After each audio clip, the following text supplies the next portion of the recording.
Ladies and gentlemen, please welcome Simon Julien, Latimer Controls.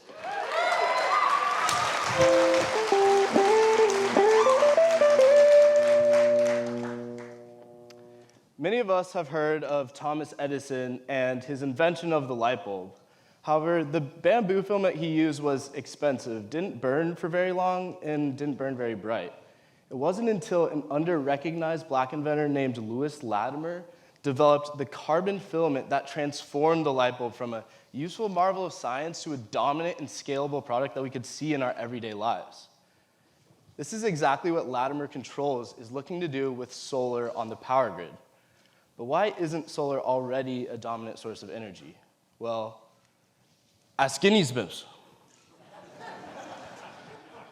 If you haven't figured it out, this stands for Achieving a Sustainable Power Grid is not as easy as simply building more solar power.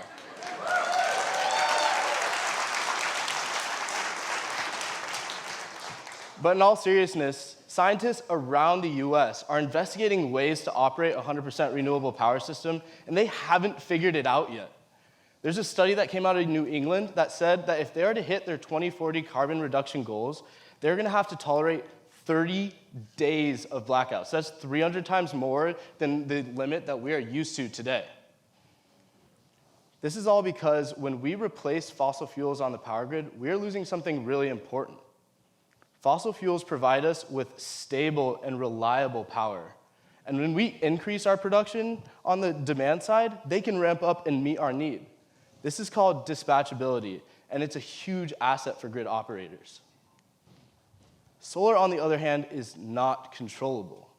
The dynamic cloud coverage that you see here causes huge swings in power output, making solar unreliable and unpredictable.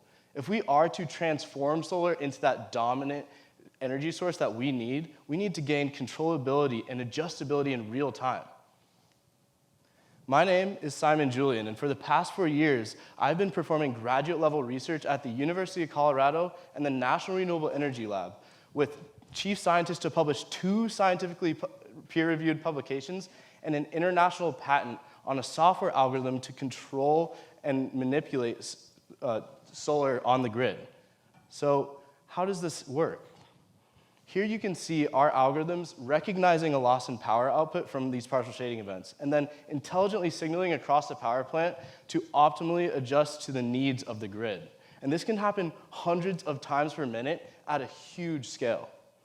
This also can integrate into existing solar infrastructure and remain vendor agnostic. So with our solution, we're transforming solar from a liability to an asset. We are making solar predictable and dispatchable, which allows us to maximize the amount of solar that we can increase into the grid. For example, a research study that came out of Southern Company just found that if they had the ability to dispatch and control solar, they would be able to onboard 10 times as much solar onto their system. That would be $770 million in annual savings from fuel costs. That's pretty good. And not only that, they would be able to save 40% of their emissions. That's 35 million metric tons of emissions. That is the same thing as taking off all of the cars on the road in Alabama and Mississippi combined. And that is the impact of one utility. So with an impact that large, I couldn't just sit back and hope somebody reads my graduate thesis. So I quickly teamed up with the top entrepreneurial and engineering students at my university, and together we founded Latimer Controls to take this from the lab and scientific environment to a dominant and useful product that we can get into the real world. And we're making this thing happen. The stars are aligning. Throughout the Techstars program, we've been working with Step Function IO to finalize our product development. We've been in communications with Southern Company to understand how this can integrate into the utility system. And we're excited to announce today that we are teaming up with one of the most innovative and renewably focused engineering firms in the United States, Power Engineers.